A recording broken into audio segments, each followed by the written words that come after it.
Let me tell you a tale of heroes unsung who will never fail. On this road of life, they stand so proud. Every day Saturday, let's shout it loud.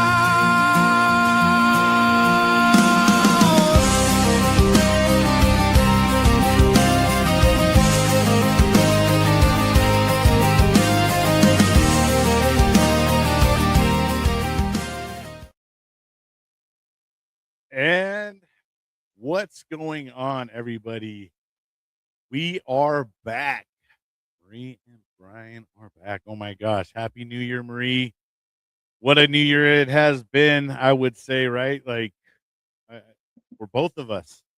I Yeah. think 2026 was like, hello, I'm here.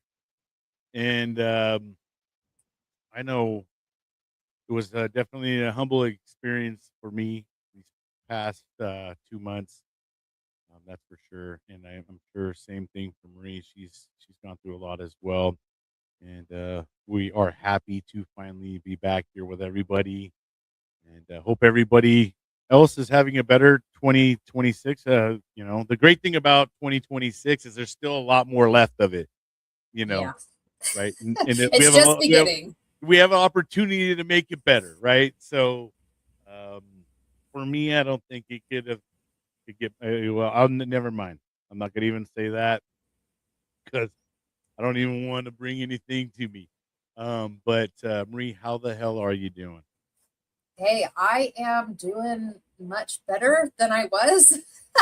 it's the year ended kind of rough, and it started out, kind of rough, but I feel like I am finally starting to get my feet again.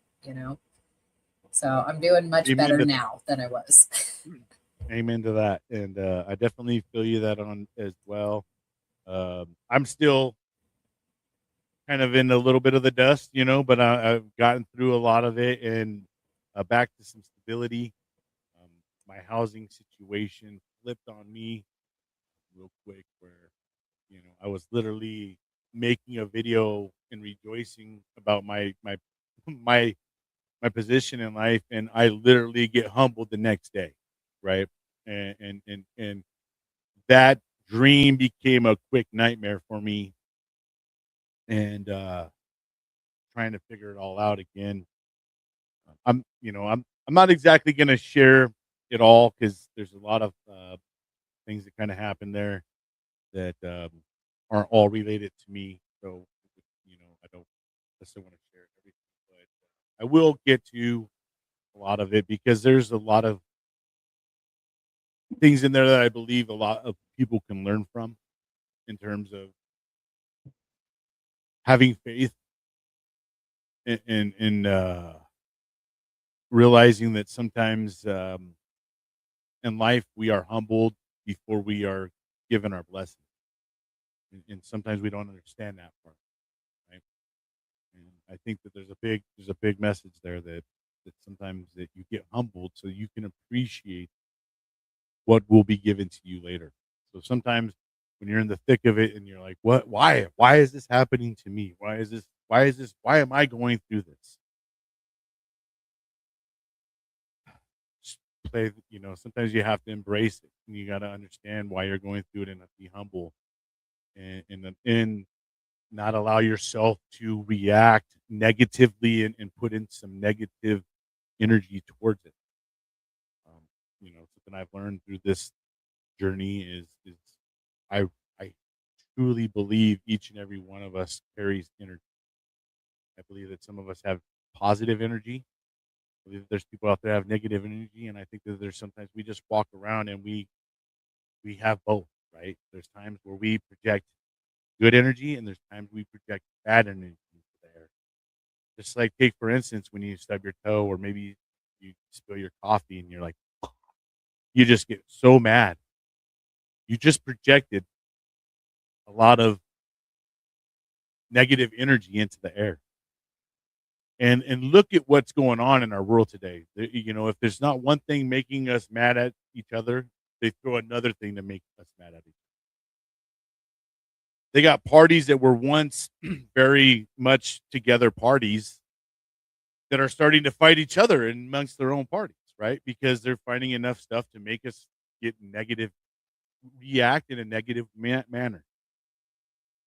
And, I'm not trying to get super religious or nothing, but I believe that if we project enough negativity into the air, it's probably a good time where the Antichrist will be able to thrive through the negative. And then I think that that's what they're driving us to, right? Is to keep making more negativity so we can make evil feel at home.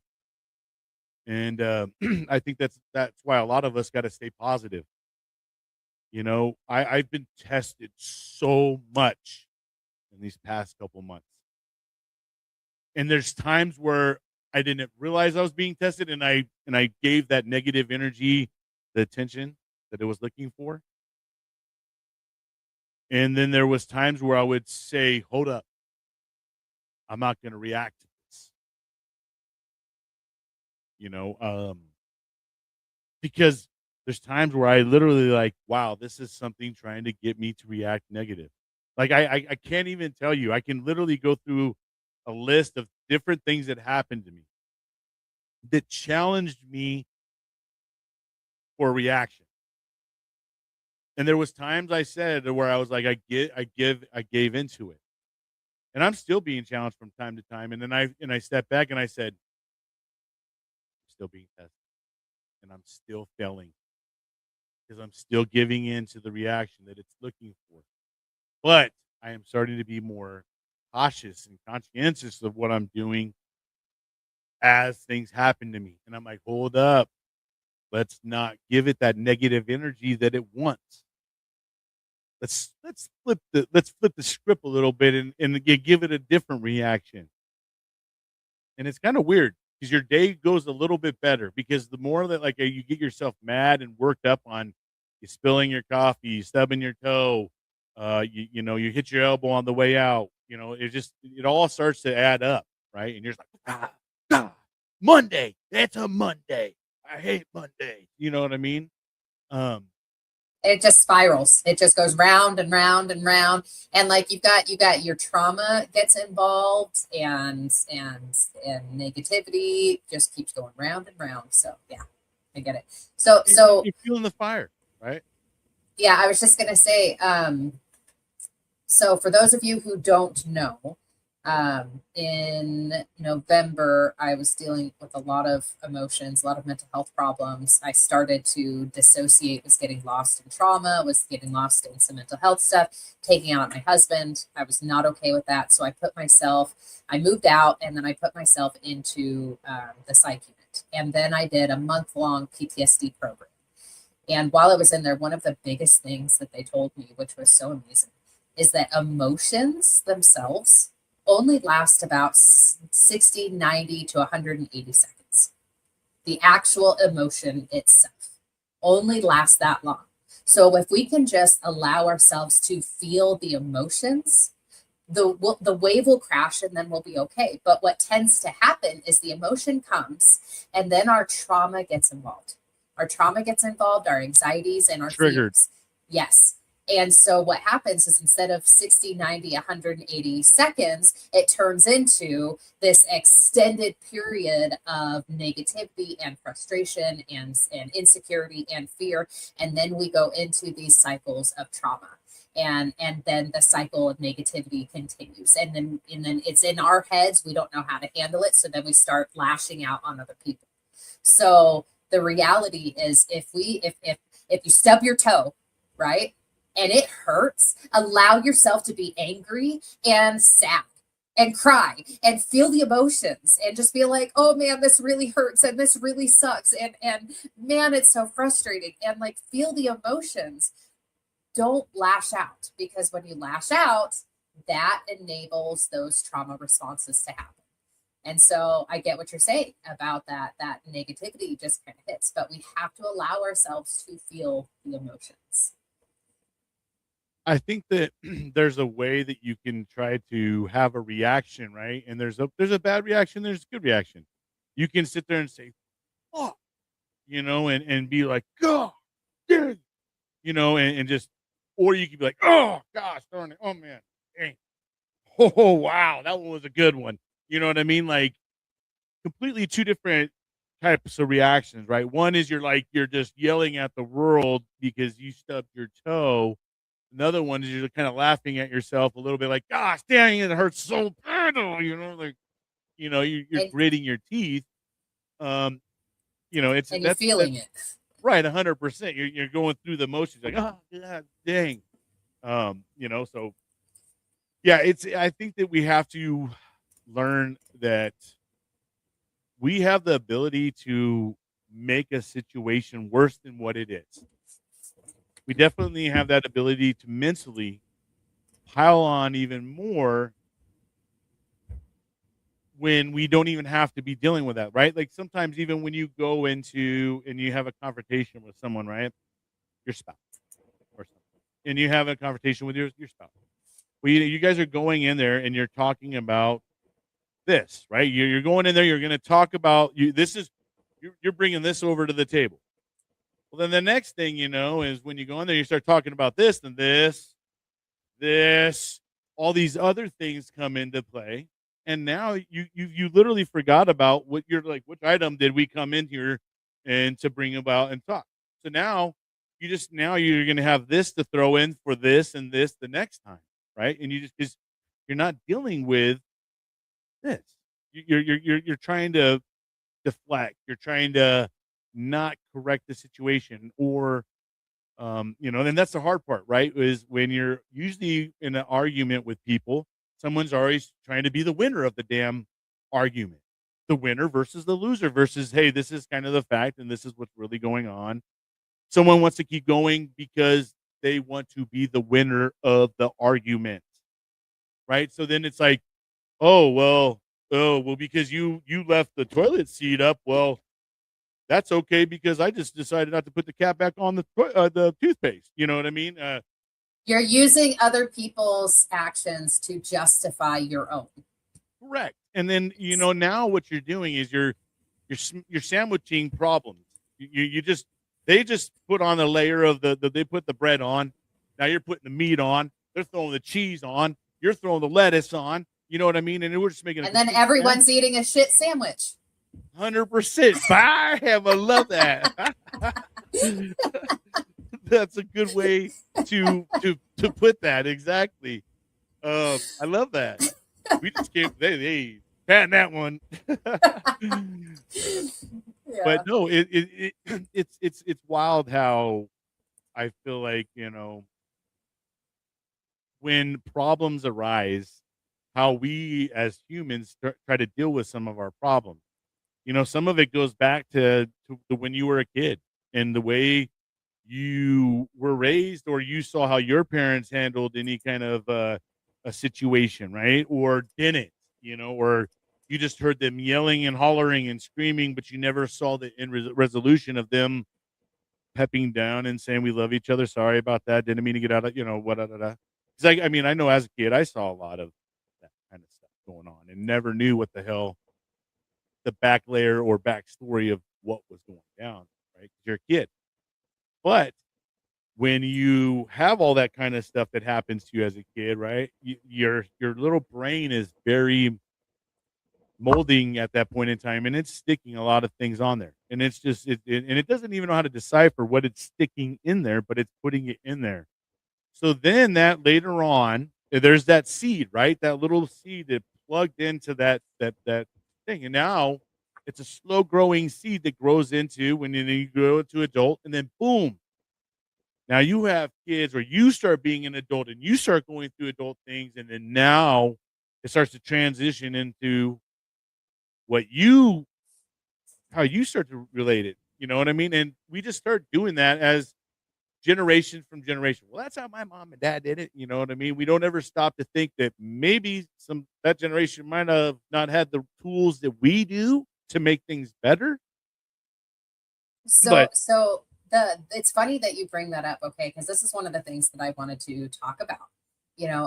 So I learned a new word that I had never heard before. So I did this PTSD program.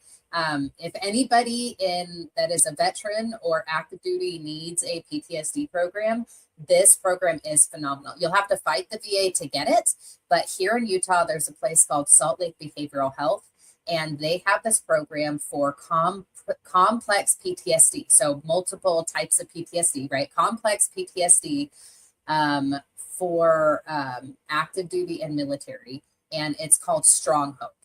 Okay, and it was phenomenal. It was just amazing.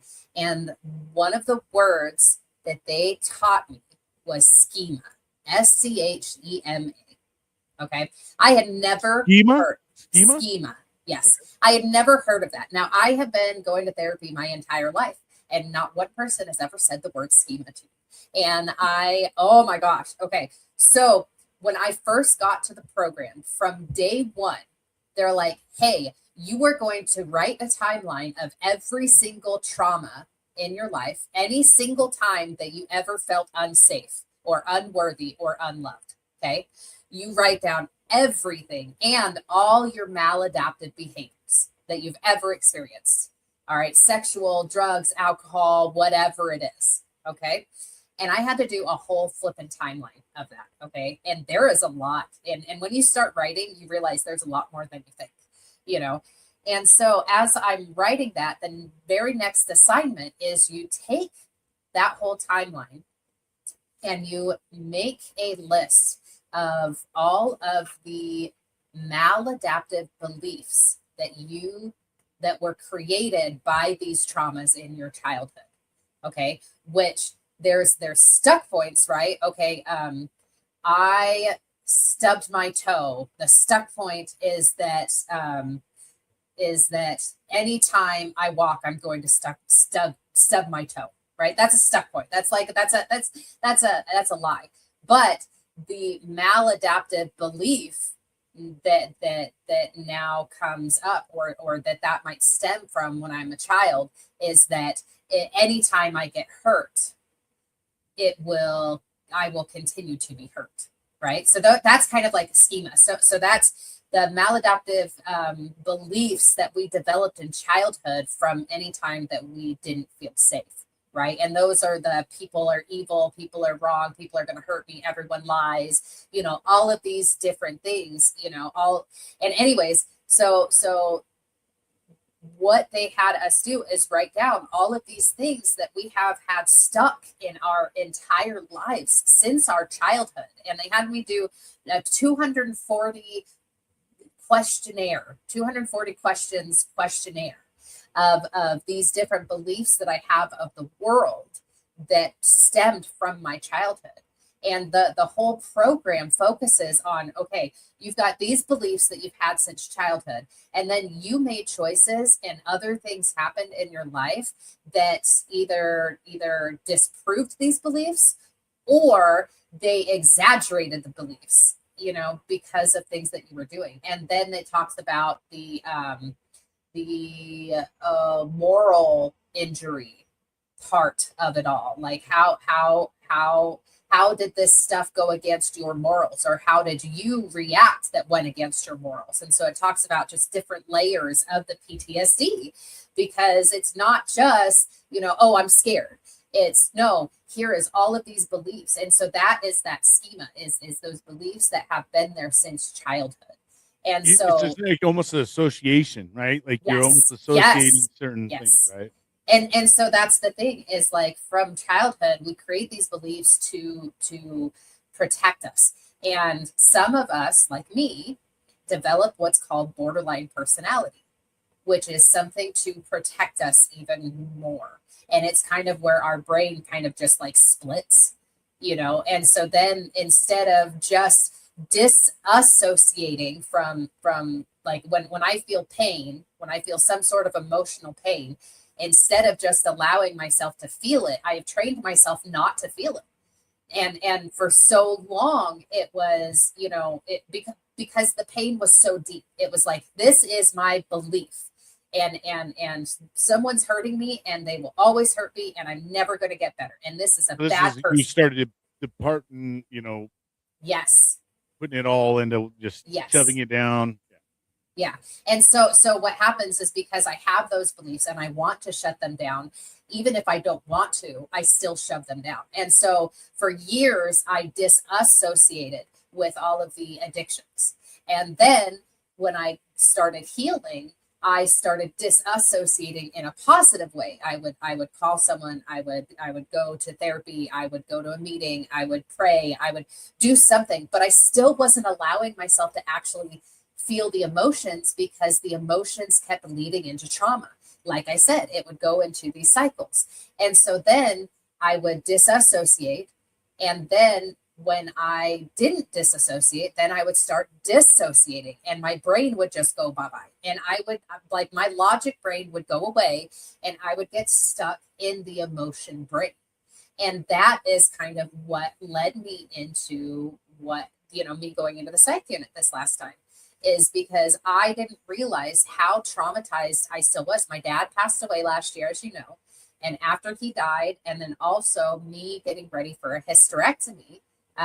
Again, as some of you might know, I've got something called hypermobile Ehlers-Danlos syndrome, and my body makes a defective collagen. I have a uterine and a bladder prolapse, and I have to get a hysterectomy. But I've always wanted to have kids. And, I made the decision a few years back that I wouldn't, because of my genetics, because of the world, because of my emotions. And now I'm getting this hysterectomy, and so I'm not going to be able to.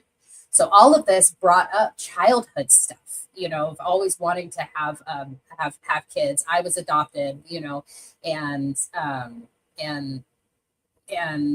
in my family, there was a lot of kids, your worth as a woman is having kids. And I'm not saying that it's wrong.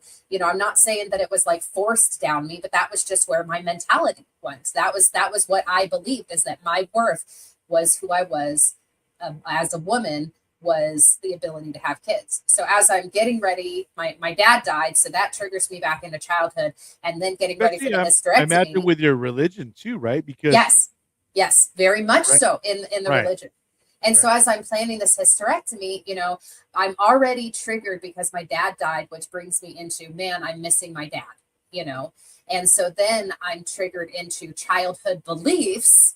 And so then I can't get out of it. And I'm just stuck in these cycles of these emotions of feeling like I'm not worthy and seeking parental validation, but not getting it, because my dad's passed away. My mom's got, she just got the started of dementia. So I was seeking this parental validation that I'm never going to get because, of all these circumstances. And anyways, there's just a lot of different layers that was going on that I didn't even recognize was going on. So then I started dissociating, seeking my husband to give me that validation, to make me feel better. Like, you have to fix me. You have to make me feel better. And I wasn't actually allowing myself to feel the emotions of just being sad.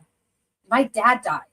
My mom has Alzheimer's. She's at the beginning of Alzheimer's, and I'm sad because, my parents aren't who I thought they were, or they're not where they are. I'm sad because I can't have kids, and I've always wanted to be a mom.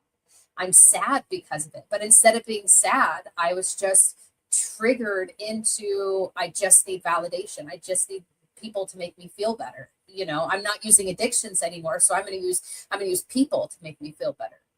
And so anyways, all of this comes into my childhood, from as a child being adopted, and coming into like foster care and all of this stuff. I had to become this chameleon or seek outside validation because I didn't feel like I had worth, because I had been given up when I was younger, and because of other traumas. And so everything kind of built upon itself.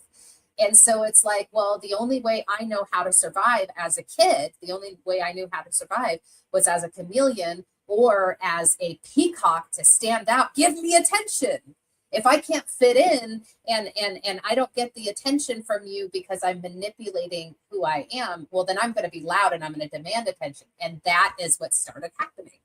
And so it's just this big cycle of these emotions. So anyways, the point of the matter is that if we don't address these schemas that we have in our childhood, they can start taking over our life completely.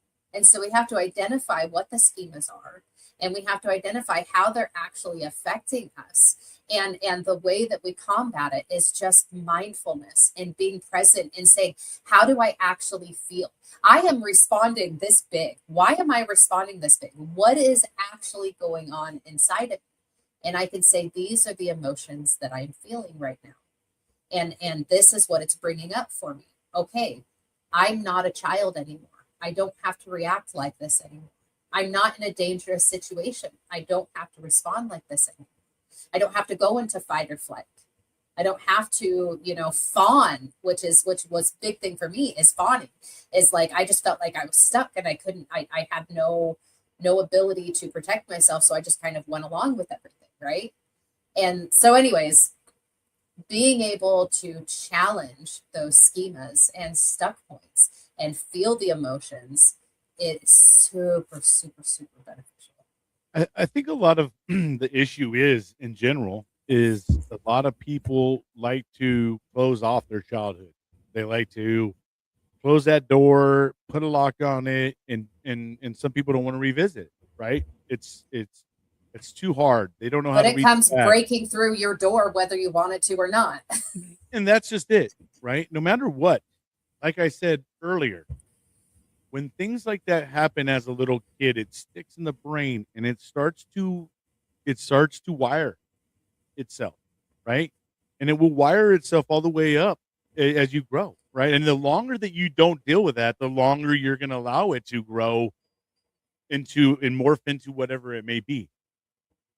But just because you may have to deal with something that roots back to when you were a child, that doesn't mean that you're going to be a little kid or whatever. You're too weak. You're dealing with something that happened many, many years ago. Sometimes we got to go back there and just kind of put those things to rest.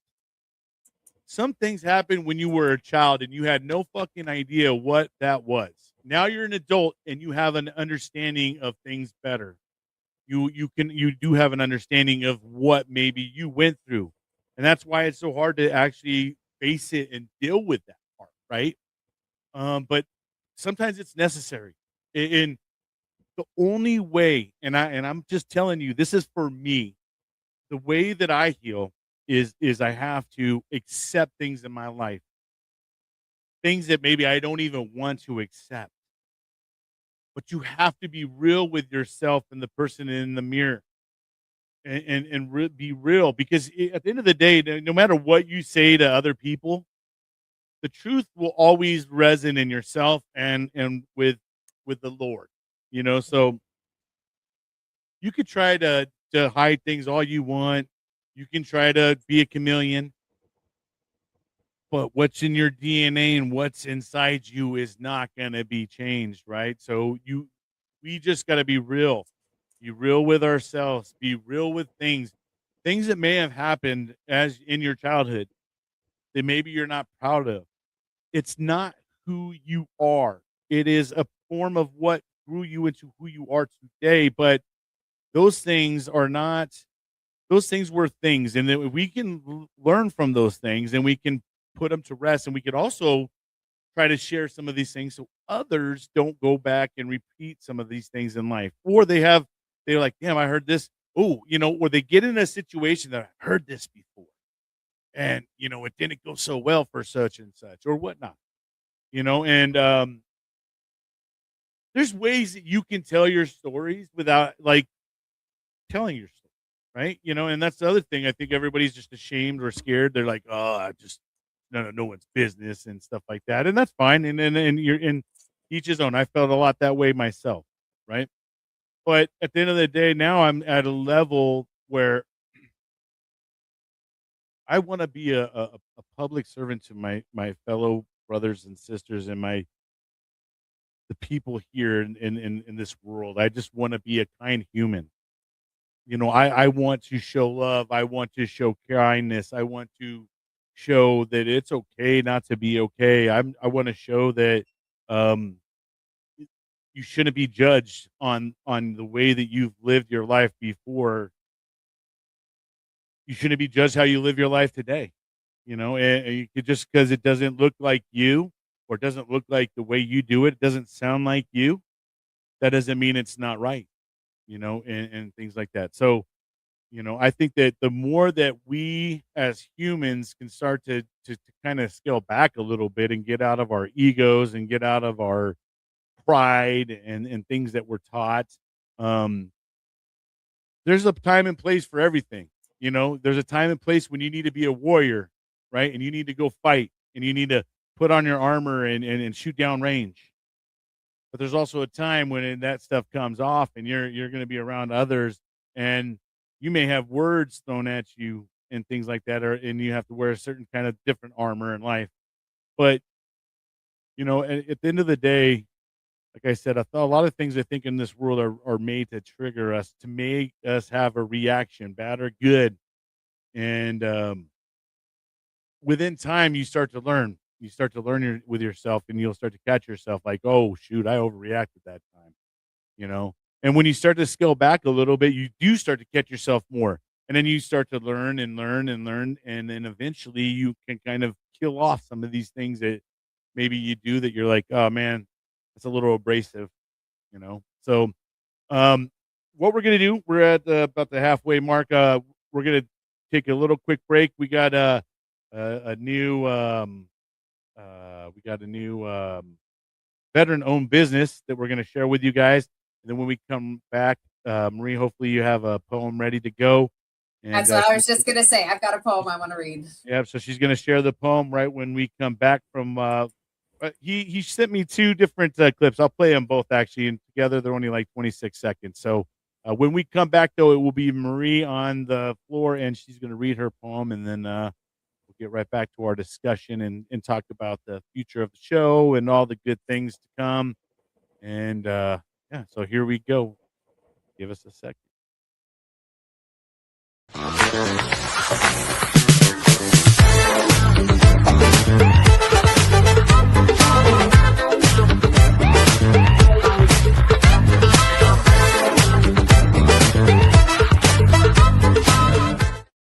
If you're ready for big things, you want big flavor, all right, you need to grab yourself a bottle of this Big Smoke AP sauce. It goes down on everything.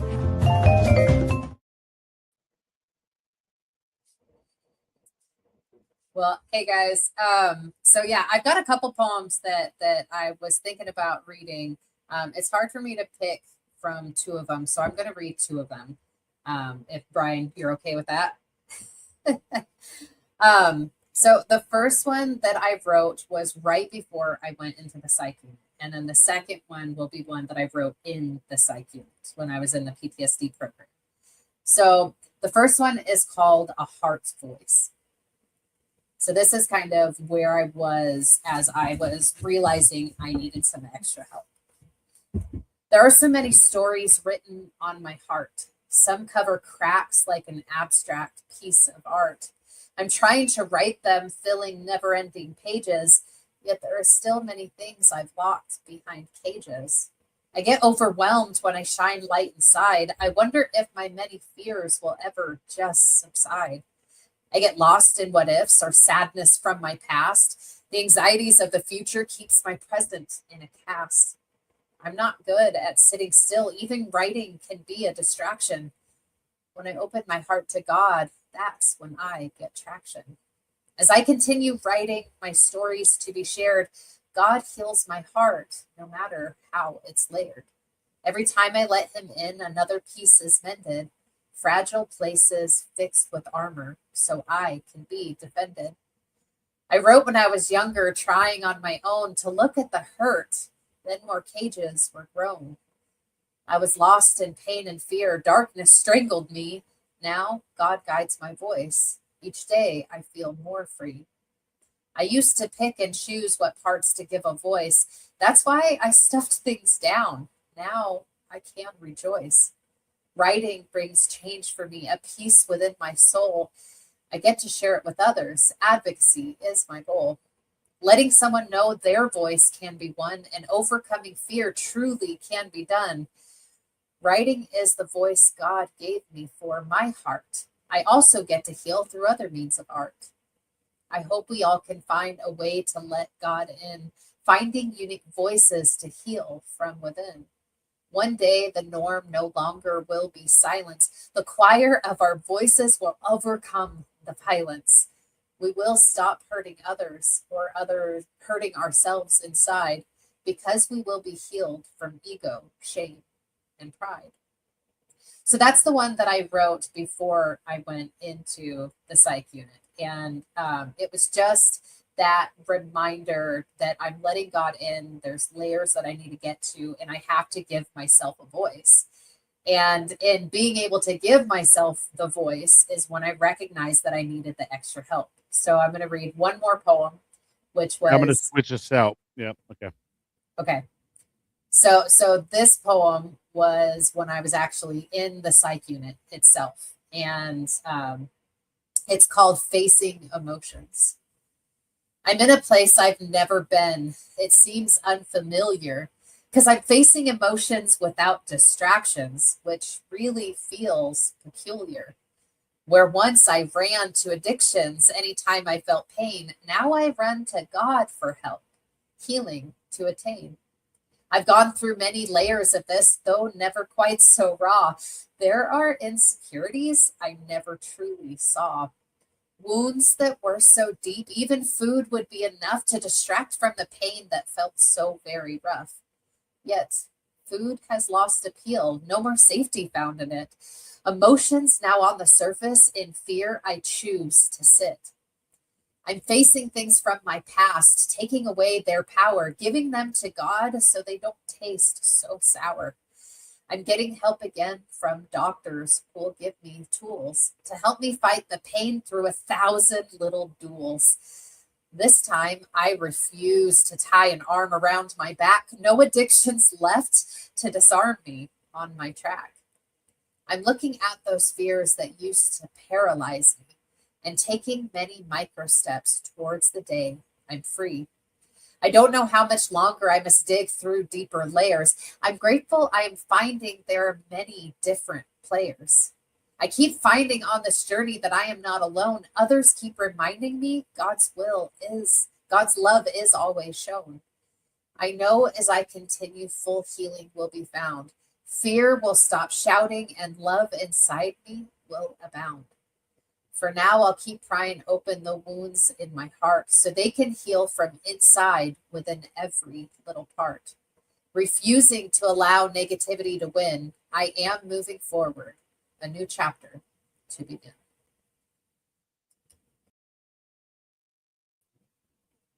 Nice. Outstanding, and definitely missed those poems. I got to see you on Tip of the Spear and read one, so I had just actually tuned in right at the moment you were getting ready to read it. I was like, oh, cool. Awesome.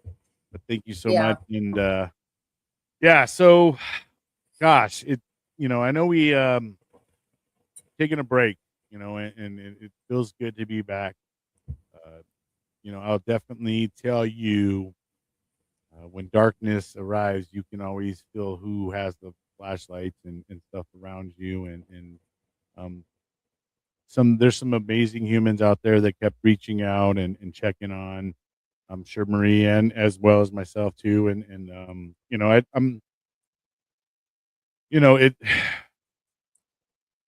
I wanted to ask, just based on that, I know you don't want to go into details of everything that you had going on, but just the idea of unmet expectations and dealing with your own, emotions and tendency to trauma spiral. I wondered if you could kind of talk about how you were able to pull yourself out of some of those spirals, because I know some of the conversations that we had over the last couple of months is you say, hey, I don't need to live in anger. I don't need to live in frustration. I don't need to live in insecurity, and I can find peace and I can find joy in this. I'd love to hear kind of how you were able to switch that mindset, because I know in your past you talked about that you've gone straight to anger. you've gone straight to frustration and blame and stuff like that. And I'd like to hear how you were able to find that peace in the journey that you've been on the last couple of months. I would no do good service if I wouldn't say exactly that. I would say through the course of what I went through, I had moments where I got angered, and got very upset. Um, but because of all that I've been through throughout my life, and us doing the healing out loud as a matter of fact too, and all the people that I've gotten to interview, and all the great humans that we've come across and learned from a lot of these people. After a while, you start to learn how to weather your storms a little more, and you understand that I've made some of my situations worse, right? Because of spiraling out of situations and just not wanting to deal with it, or whatever it may have been. So, this go around, and I'll be honest with you. I'm definitely not into organized religion, right? But I'm very spiritual, and I do have a relationship with God, and I pray hard, and I ask for guidance. And one of the things that I've asked is for God to give me the ability to embrace how He would treat others, to make me more of a godly human, not because a Christian or because of a Catholic or because of whatever religion says so. Because I don't believe that God intended for us to divide lines, and for you to be white and for me to be black, or for me to be yellow and you to be green, and for this to be my country and this to be your country, this to be my land, this to be your land. I believe that He put us all here, and for us to learn from one another. And we have an opportunity to show humility at any given point in time. We have the opportunity to be kind to each other at any given point. And you have the opposite. You have the ability to do opposite. So through that, right, when you ask for something, and your heart really connects with that, and I'm asking God to help me emulate Him and be more like what would God do. That's what He's trying to show me. He's trying to humble me and show me that, Bryan, even though you're going through something and maybe someone caused this for you, have grace. You want grace? You have.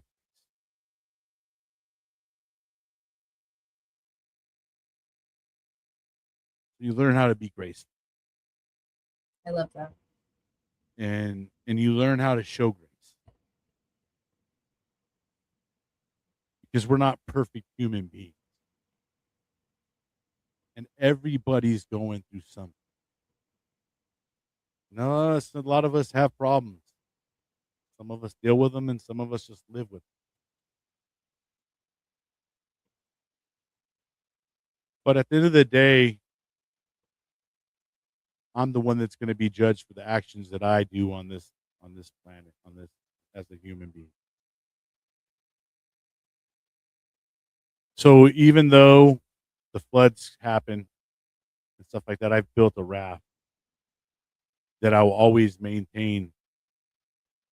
And even when the storms come, it can weather those storms. And it's because I've chosen to keep winning. I've chosen to make lemonade out of lemons.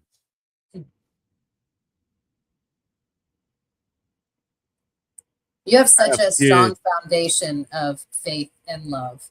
And I truly have a lot of respect. I think that's, oh, I'm gonna cry. Bryan, I think that's one of the reasons why we get along so well, is because I see your faith and I see your compassion for others and your compassion for yourself, even if you get mad or frustrated or sad. I see that faith that comes from you, and that grace that you have. you know, and a lot of people, when they have gone through what you're going through, they would easily give up or walk away, and you have chosen not to, and it is beautiful, and it is wonderful to see that relationship you have with God. You have Some- that strong foundation, Something that you and told me a while back, I love Marie, it. is sometimes you got to find your inner child. I'm doing this for that inner child, that little guy that saw a lot as a kid, that went through a lot as a kid. I'm doing that for that little dude that I remember was scared as fuck or just going through something. You're becoming that adult that you wish you had, and that is beautiful. I'm trying to do that. Exactly. And I'm trying, I am doing it. And something I truly am believing in is that we are very powerful human beings. This brain inside of us holds so much power. We disable ourselves a lot of times by not having faith in ourselves, by not giving ourselves grace, not giving ourselves any ability to, forgive ourselves too. Because we're always just told to forgive others, forgive others. Sometimes you got to forgive yourself. There's a little bit of that too. Um, but like, I just feel that through this, like I said, you learn to start weathering the storms in a more of a manner of you want to get out of that storm. You don't want to live in it. So I start going into an action and that's one of the things I've kind of shut down social media for a minute there. I needed a break. I needed to step away from the podcast stuff and things because I really needed to put my energy into getting myself back on a stable ground, right? And that was important to me. A lot of times I would just try to keep doing other things while I'm trying to go through the mud and stuff. This time I was like, no, I need to cut other things out so I can walk. I can help myself get through this mud and not fall into the ponds or somewhere where I start drowning myself, right? So everybody's different, right? There's a lot of people out there that need constant contact from others. There's sometimes like me, I need solidarity a little bit. I need to go outside. I need to walk. I need to breathe fresh air. I need to look up into the sun, to the moon. I need to have conversations with God. I don't need human or anything else. I need grounding. I need to find that so I don't spiral out. And I know I'm taking the long flight here to land my plane, but at the end of the day, it's a matter of learning from the past and how you've watched yourself spiral out of control. And you start to, like I said, of when you learn how to, a lot of us don't know how to be by ourselves, right? Mm-hmm. And I tell you, if you learn how to be by yourself, it's a different kind of ability that you will give yourself because you can start talking to yourself and having inner conversations, and there's not this flutter and everything around you that's like telling you what you should do, how you need to react, or you know, you're going through some shit. The last thing you need for everybody to tell you is what you should be doing or how you need to be doing it. Sometimes you're like, whoa, whoa, whoa, whoa, whoa, whoa, whoa. Like I already got a lot of clutter going on here. I don't need someone else throwing on to my clutter. So for me, I find that taking a walk and just having those inner talks with myself and literally just conversation back and forth with my brain from my left brain and my right brain, just having that conversation with each other and me trying to just dissect of what's going on in my life and what can I do to try to make things better. I think that we need to learn how to have positive mindsets. That is so critical into doing things and bringing things to your life instead of saying, I'm never going to do this. I'm never going to be this. I'll never get that. I'll never. If with that mentality, that's you're setting yourself up for those kind of thoughts. But if you start saying, I'm going to get that's going to be mine one day, or I'm going to work so hard for that. And you just start putting in there, those kind of things will come to you. I talked about where I am living now years ago because I love this place. I talked that into my life many years ago. Now, years later, here I am where I want to be. And man, all the things that happened to get where I'm at, to be in this home again, to have a roof over my head. Holy sheesh. I am now in a place where I am soaking in and just singing praises all day, every day, because I had been humbled and I learned, like, oh my gosh. And is my situation the worst? No, but it's my situation. And just like anybody else, your situation doesn't have to be worse than the others or whatever. There's no tit for tat on this. Your situation is your situation, and it could be the worst situation of your life. It doesn't matter. That's what you're experiencing. Your situation would kill me, and my situation would kill you, because we all have our own tools, our own trials to go through, our own tools to face those trials. And so I don't have the tools to handle what you're going through, and you don't have the tools to handle what I'm going through.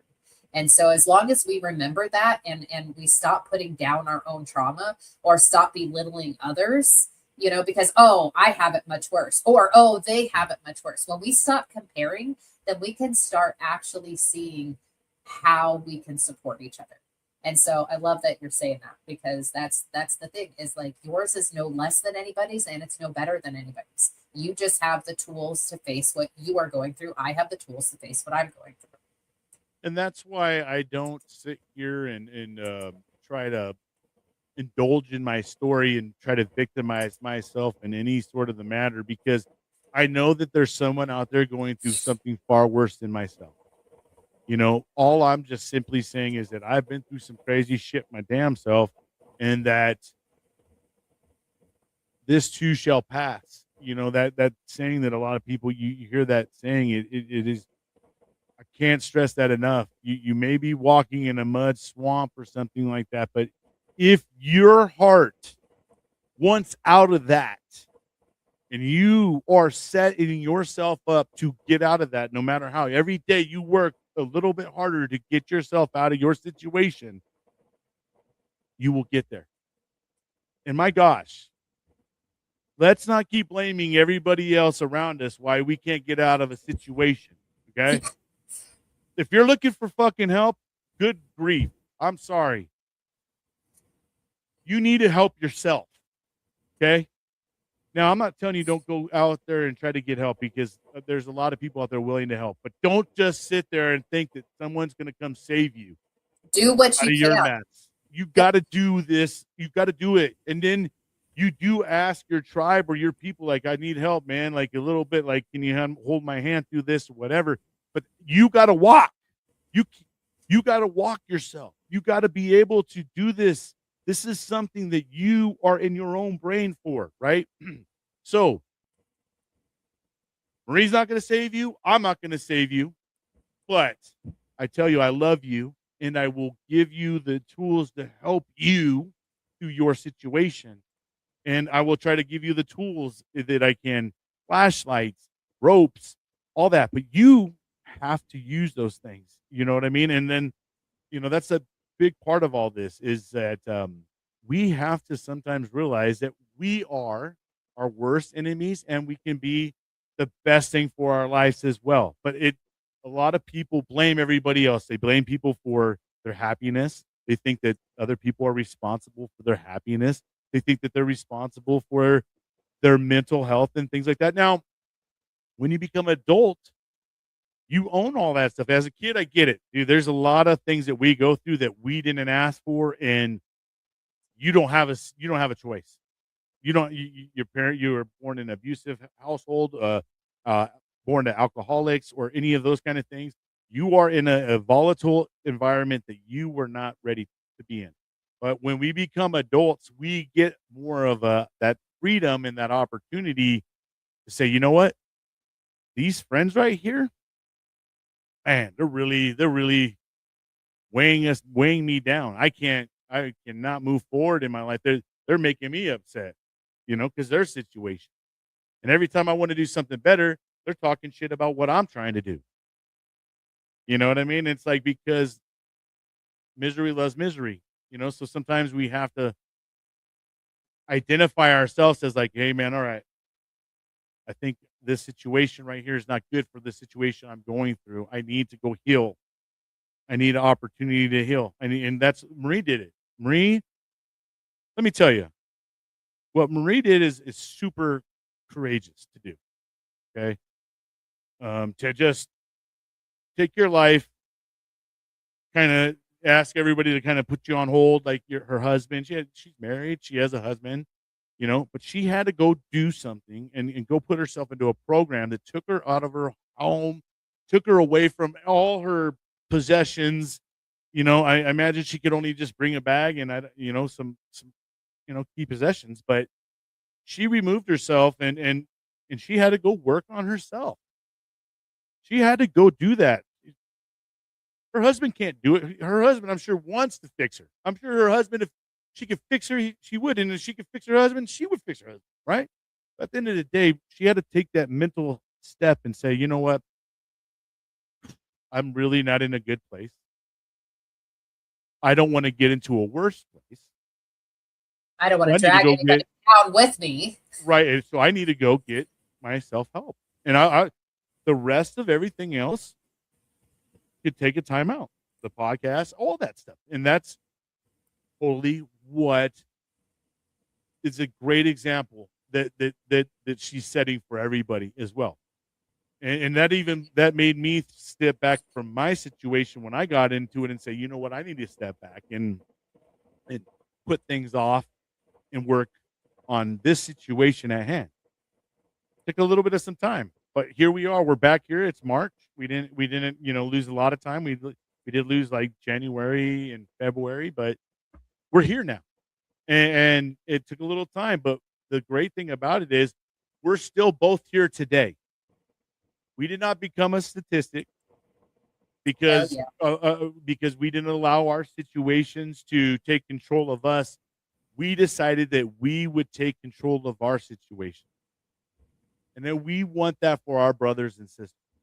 That's why we decided, after we healed, and and healing is not done, right? We're still, it's a daily occurrence. And sometimes you'll get a stone hitting you in the fucking face and you have to heal from something else. But at the end of the day, we're back because we care about others too. And we want others to be okay. We are out here trying to help with and combat these numbers where brothers and sisters, and even just the average Americans, are taking their own lives because life is getting too much for them, and they feel like there is no end to their misery. There's no light to their end, and we're here to try to say there's ways that you can try to get your mindset to help you navigate through those rough times. It's gonna, no matter what you have, life is not just a yellow brick road where we're just off to never land. We are thrown. You could like I said, I was literally. You could go through my like social media, TikTok. I did this nice, beautiful hike, literally the day before everything went to shit for me. Like, I was sitting there praising the whole situation, how I was so blessed, and like it was like the prettiest sunset, and it just, like, it was shining on the water, and I was just like rejoicing and being so happy. Literally the next day, boom, like the shit just hit the fan, right?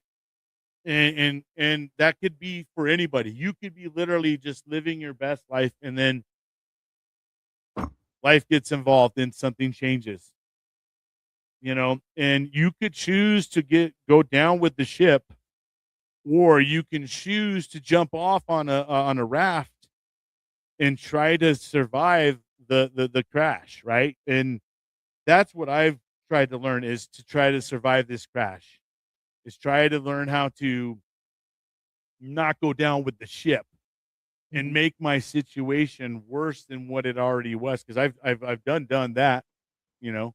So now it's a matter of, hey, let's go through it. Let's handle it, but let's not make this worse than what it is. Yeah. But it's I'm proud of you, Marie. I'm proud of what you, like I said, proud of you making that choice to go check yourself into a place and go get yourself the help that you needed. And I imagine you've gotten yourself a whole new set of tools Yes. to all this now. So, Yeah. that's Thank the great you. thing about it all. And I'm just very proud of you once again for doing what you're doing. And yeah, the show goes on, and we're here for everybody. I think what you guys could expect maybe a little bit differently this season, because I just as we're going through this, and I haven't really got a chance to talk to Marie, so we're going to talk about it now. But I think that I like us bringing on people, but I think I like having a conversation with just Marie and I. And there's a lot of topics out there that I think that her and I can kind of talk about that are going on in the veteran community, tearing down other veterans. There's just a lot of different little things that we can talk about. And like even the current events with, people now deploying, that triggered me a little bit to start hearing people getting their number called again. It felt all over again from 2003 for me, hearing people getting ready to deploy over to Iran. So I think that Marie and I can do some interviews, but also, like every other show or so, we can also have just general topics or general things that her and I have talked about, and just go through the little things and have a conversation. But I think that would be kind of cool, because I think her and we've already killed off, a good hour, and we can just talk. Yeah. And we Yeah. like to interrupt our guests a lot, so this would be us being able to kind of get out all the talking that we need to talk, and I think it would be fun. Yeah. I would like that. I do like just like our conversations, and I would enjoy doing a mixture between the two. I wanted to say before I forget, I appreciate everything that you were saying, and just something that I want to throw out there. A lot of people get really worried that, their whole life will go crumbling if they don't take a step back to take care of themselves. And the Right. reality is, if your life, and this is just the world according to Marie, if your life, the way that you are living, your lifestyle is dependent on your unstable mental health, that's not a life worth living. Because the reality is if your life can't handle you taking a step back to take care of yourself, then something needs to change. Either your job, your friends, your lifestyle, whatever it is, you've got to make some changes, because the reality is we have to come first. Because if we don't come first, we're teaching other people not to put us first too. And that's the reality. Then we end up in shitty situations. When you were talking about kind of putting that pause on my life and putting your pause on your life, that is so, so important, because the reality is jobs will find a new person. You will find a new job. Friends, you'll lose friends and you'll make new friends. Whatever it is that you're holding on to, if you lose it, God will provide you something better if you are putting yourself and Him first. And that's just plain and simple. And that you can ask 50 billion people who have seen that, hey, I made it through 100% of my worst days. I made it through 100% of my worst relationships. I am still here. God opened up different doors. There's a poem that I'm working on, that has to do with the doors won't open until you're ready. You know what I mean? And the idea that, I'm just going to read the little bit that I have. It's not very long, but it's just a real quick poem. But it is: every door around needs its own key, and that is made by different versions of me. If a door won't open because I'm not the right shape, what if the room I'm in does not need an escape? Maybe the next room's not ready for me. The one that I'm in, I can walk around free. The choices I make mold my being. And I haven't gotten any farther, but the idea is that the room that we're in opened because of the shape that we put ourselves into, right? So we became that key for this door to open. If we are going to move on to the next phase of life, sometimes that means that we need to mold ourselves. That God needs us to make some changes before this door will open, because we're not the right shape to go into that door. So we can walk around freely in here, but if we're not happy, why would we want to stay here? If we don't feel freedom to feel love and joy in our regular life, why is this where we want to be? So yeah, okay, if you take a step back and you're like, oh, my life is going to fall apart. Well, maybe that's because you don't want to be in this shape of this key that you have been in for so long. Like there's, it was not Adam Sandler. Ace Ventura. What's his name? Jim Carrey. Jim Carrey. Okay, there was something, I watched an interview from him a while back, and maybe he's on my mind because of all of this crap that's been going on in the news with him. But Jim Carrey once said in an interview, and I thought it was awesome: depression is when our spirit needs deep rest. Depression, right? We need to take a deep rest from this phase that we have been in, or this facade that we are putting out. I am depressed because I'm putting out something that I don't believe or that I don't want. And so my body and my brain and my heart is like, I am done with this crap. And so you get into depression because you're like, that's not how I want to live. And so the solution is deciding what you can do in your life that can bring you joy, or deciding what you need to do to take a step back from the things that you have, at least to find that peace within yourself. Because sometimes the things need to change and sometimes we need to change, right? But sometimes both needs to happen, because a lot of people think, this person needs to make me feel better, or this situation. No, maybe you just need to step out of this situation or step away from this relationship and find the peace within yourself. And then, there's another lady that I like to watch, Good Morgan Therapy. And I'm going to quote her completely wrong, right? But I love her. But she made this comment, something about that she's, and I do not condone nor condemn divorce myself, right? I have been divorced because my ex cheated on me. I have seen other people get divorced for different reasons. I'm also a member of the Church of Jesus Christ of Latter-day Saints, and I believe in eternal marriage. And if God is in the marriage, it can last forever. Okay. So I have seen both sides. I've experienced both sides. Okay. So I am not condoning nor condemning. But she made the comment, and I loved what she said, that she is pro-divorce. And the reason why is she's like, if you are taking the time to heal yourself, and in healing yourself, you realize the relationship you're in is a potential abusive relationship, or is a relationship that you went to out of a trauma cycle, then by all means get a divorce and find peace within yourself. And I loved that, even though I hope that people can work through their stuff. And yeah. I love marriage, and I love when when you can make it work. My parents, even though there was a lot of unhealthy stuff in our family, right? My parents stuck it out and they stayed together for over 50 years before my dad died. I am a firm believer in you can make it through really hard shit. I get that. But also I'm a firm believer that sometimes we have to put ourselves first. And right, so is and that's the thing, is that's the hard part, right? At what cost?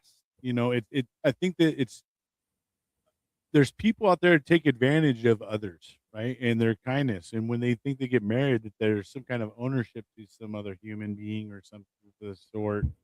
And, I've seen some people be extremely mean and volatile to their significant other and say some things that you're just like, gosh, damn, bro, like that's not right. You know what I mean? And there's a lot of people out there that walk around that are just so damaged because they're sticking it out. They believe in love, they believe in loyalty, but they're doing it at a cost. They're costing their sanity, they're costing their mental health, they're costing who they truly could be, the potential person that they are, right? There's a lot of people out there that end up not being the human that they are because they're trying to be what everybody else wants them to be. And that's exhausting as shit. and that's where you have to decide to take the step back to not be that person. You have to Exactly. take the step back and say, I am worth finding peace and joy. Like in spirituality, right? Or in religion, talks about that men are that they may have joy. God's whole idea is for us to find peace and joy in life, not be feeling miserable and frustrated. Like, yeah, Right. there are things that that we have to work through and whatnot. We're going to feel these emotions, but the whole point is to find joy. And if we are stuck in a situation where we are not finding joy, we either need to take a step back emotionally to establish our emotional boundaries, or we need to physically step out of situations to establish physical boundaries. And like the example, you were talking about, that I've been able to step out of life. Well, that's what I did when I got sober. And that's what I did when I did my trauma therapy. Is in sobriety, I had to walk away from some family and many Well, friends you and know my that it job. worked, right? That Yes, you know that it's been effective for you yes, in terms of what you needed to at least kind of move in a different yes. direction, right? Yeah. And then it's the same thing. When I started going through my trauma therapy, I realized that, my family has their own journeys. Okay. But I did not like how I was reacting to my family. I was stuck in this codependency, dependent on their what they had to say. I was trying to be a caretaker. I was trying to get involved in everything they had going on, and I did not like my own reactions and my interactions. So I took a step back from my family for a while. I think I only talked to my sister for like 6 months, and the rest of my family I didn't talk to for like 6 months because I didn't like how I was reacting. And so I had to take a step back, process through how I wanted to show up. I had to take the physical boundary, of I'm not okay with how I'm reacting, so I'm walking away. So to take care of my own stuff. And then when I was ready, I came back and I was like, okay, here is how I'm going to show up. And it's the same thing with moving out from my husband for a little while. I didn't like how I was showing up, regardless of anything that he had going on. I didn't like how I was showing up. So I had to take a step back until I could get the emotional boundary where I came back. And I'm like, okay, I can show up the way that I want to. But yeah, don't be scared to walk away from a situation, either temporarily or permanently, to find who you want to be, to find your joy and your peace. But that's not saying that you're blaming and condemning other people for their actions. No, fuck that. I will say that in the rooftop. Do not condemn other people. If you make a choice to walk away, do not use other people's actions as an excuse. You are making your own decision to do this. What other people do is none of your business, right? You make your own decision and don't go bad mouthing other people for their journeys because that's their own. The whole point of this is to take a step back and evaluate how you are responding and decide how you want to show up, whether that's showing up in this situation or walking away from the situation.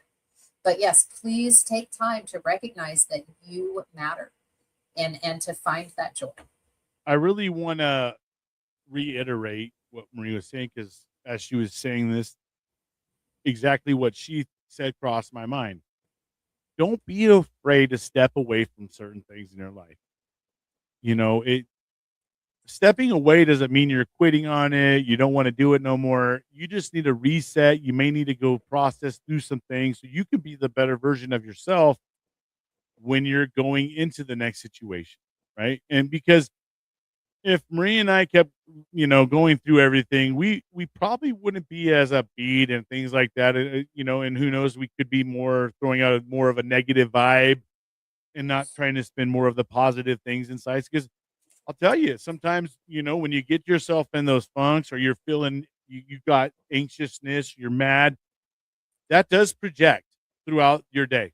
No matter how much you want to try to like act like it's not there, there's a lot of people out there that can read others and stuff like that and can feel the vibes. Like I'm one of those people, right? Like I can always tell when someone's genuinely happy or genuinely kind of going through it, or I get a little bit of a vibe from humans when I have interactions with them. So, just like Marie said, don't be afraid. Sometimes we need to take a break and to kind of recalibrate ourselves. And maybe you are in the crossroad with something that you're doing, and maybe you need to step back from that thing and really think, is this something that I want to do? And then you really kind of process it. What's the pros, the cons? What does this look like for you? And if people don't understand that you need a break, they might not be good people in your life. They may not be that supportive system that you need. Because it's okay for someone to give you opinions or say, hey, man, I don't know, man, that might, and throw some pros and cons at you, but telling you don't do that or no, that right there already is not a supportive human being. You as a human got to go make your own choice and your own decision. And at the end of the day, you got to live with whatever choice and decision you made and the consequences or whatever your decision made for, what your decision made. But it, like I said, it's the very important for you to sometimes step back from something, because when you're so involved in it and you're very stuck, you do not have that ability to kind of think clearly because you're still kind of in it. You need to sometimes remove yourself from it, take a break, take a breather. Even if you get a bad email from somebody, something that I was taught is do not respond to an email right away. Yeah. Give yourself a little bit of time, or if you do, write it up, don't send it, leave it alone. Go back 20 minutes later, write another one, and then do a comparison in how your response was from the two different things. And sometimes you realize, just like Marie said, a thought goes through your head, like I think she said 180. What'd you say, like 180 Yeah, seconds? so I think it's 90 to 180 seconds. Okay, 90 to 180 seconds. So if you're responding within that 90 to 180 seconds, you're gonna probably be the raw, ugly side of you that just is acting on an impulse and having a reaction versus fear, resentment, anger. Yeah, versus allowing yourself to say, all right, shit, that really pissed me the fuck off, but let me kill him with kindness, Yeah. and let me write them back and say, God bless. Thank you. Like thank you for your opinion. Right. And God bless you. Have a beautiful day. Bless your heart. Yeah. The little Let's go, Southern Belle. the little the ways to say fuck you in such a subtle way. Yep. But I think that a lot of us, we are so 0 to 60, especially veterans. We are very much conditioned to react immediately and just and take fire with fire. You know what I mean? And that doesn't really translate really well with your kids, coworkers, friends, family. Doesn't usually go hand in hand, right? So sometimes that's why we got to say, hey, cut it. Let me take a break from this situation. I'm going to go digest this. We'll be back. So I wanted to say, before I forget, you just reminded me. Okay, so we're talking about us taking a break too. But we have to remember, like you were saying, sometimes we're volatile. Okay. So we also have to allow our significant others, our family members, our friends, we have to allow them the autonomy to walk away too. Because that's the thing is if we want to be able to take a step back for our own sanity, we also have to allow other people to do it too, because we have to recognize that we respond in ways that other people can't handle, and so we have to allow them that autonomy. And if that means they walk away for good, that's their choice. That is their choice. We cannot condemn them. We cannot try to hold them hostage. That is a big thing. One of the reasons why I went into the psych unit, right, is because I started holding my husband hostage. I was reacting in a way, and he would try to walk away like, hey, I can't be a part of this right now. I need you to figure out what you need, but this has nothing to do with me. And he would try to walk away. Okay. And I didn't like that. I didn't like that he was walking away. I didn't like that he wasn't validating me. I didn't like that he wasn't responding the way that I wanted to. And so I started taking him hostage in the aspect that he would walk away. In my brain, I'd be like, okay, he needs a break. That's okay. And I would watch myself follow him into the room and continue on. I was holding him hostage when he was trying to breathe. And so that's the thing, is when we get into our traumas, we have to recognize that we have to allow other people space to walk away. And if that means walk away temporarily, if that means taking a break from their life for a little while, go on vacation, do whatever they need to do, or walk away from us for good, we have to allow that to happen. No, absolutely. I'm learning, and I've learned a lot. And too, and when you're in that situation, when you're at your highest, you're upset, you're triggered, whatever, likelihood is you're going to be you're going to be out of pocket. You're going to be saying some ugly things, nasty things you may regret in the long run. But a lot of times our tongues become daggers, and we start really stabbing people, and like you said, when you're kind of holding your husband in, now he's not getting an opportunity to even digest anything. And now he's starting to fight back, and now you guys are starting to fight the fire with fire, right? You're doing this to a Marine. Yeah, I know what he is. You know what I mean? Shit. I don't know. I already know his ass is fucking on fire. So, yes. I just know that once you get that going, it just really starts to get out of hand. But, yeah, I'm glad that we got to do this. I'm glad that this is kind of our way back in. I believe that we do have an episode out there still to release. I think I've already released one, so we're going to get right back on track. This one, you guys will be seeing this, and then the next week we'll drop our other ones. We're going to get back to doing our interviews. We'll probably try to spread them out a little bit more so we can have the one-on-one with Marie and I as well. And we have a really, really awesome interview next time. So this guy is named Travis Landchild, and he is the creator of something called Stick Vet. And if you've never heard of Stick Vet, he does these comics about, and it's just so beautiful, just about the military lifestyle and as a veteran. And he talks about that idea that, we go into the military so full of a lot of stuff, and the military strips us of so much. And so then we become a stick of the person that we used to be. And then we're out in life trying to live. And then in his comics, we're these stick figures trying to fit into regular people, right? But then also we have all of these demons that have attached themselves to us. And just, oh my gosh. Anyways, if you get a chance, in preparation for our interview with him, go take a look at Stick Vet.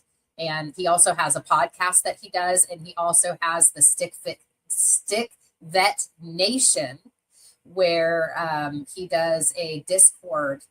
He does not a counseling sessions and all sorts of just stuff. And he's just created this beautiful community. So he's going to be our next interview, Travis Landchild with Stick Vet.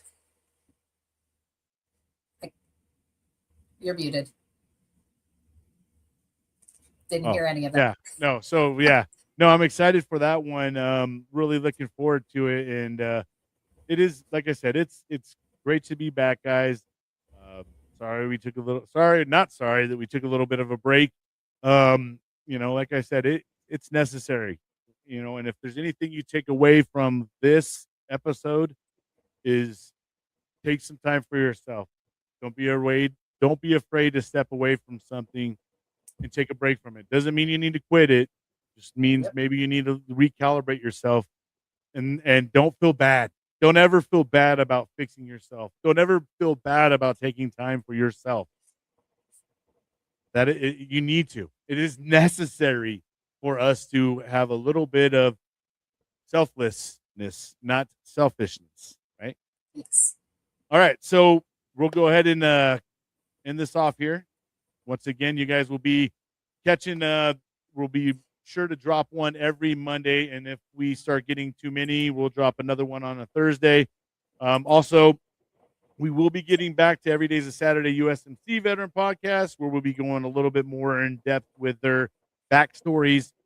And Coffee Talk's going to be more about the healing and like the separations and everything they've gone through, a little bit more in depth like that. And then, like I said, Marie and I will also have that opportunity to kind of talk about a lot of the different big topics that are going on in the veteran community. And also, I keep saying veterans. I want to also let you guys know that we do offer the floor to our firemen, first responders, everybody, the police officers, EMTs, nurses, doctors, whoever is in there, and you're helping your community out. You see some really traumatic things, and you want to heal with others or share your experiences. We'd love to have you on.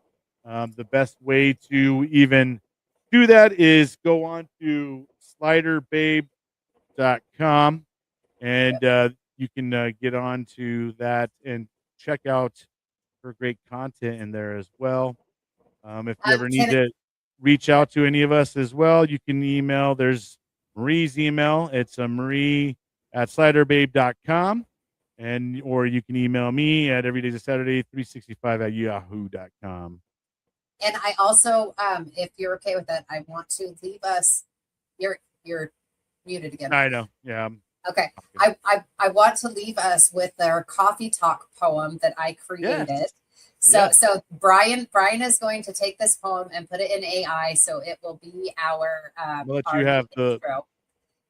Yes. So I want to read this poem with you guys. So coffee talk.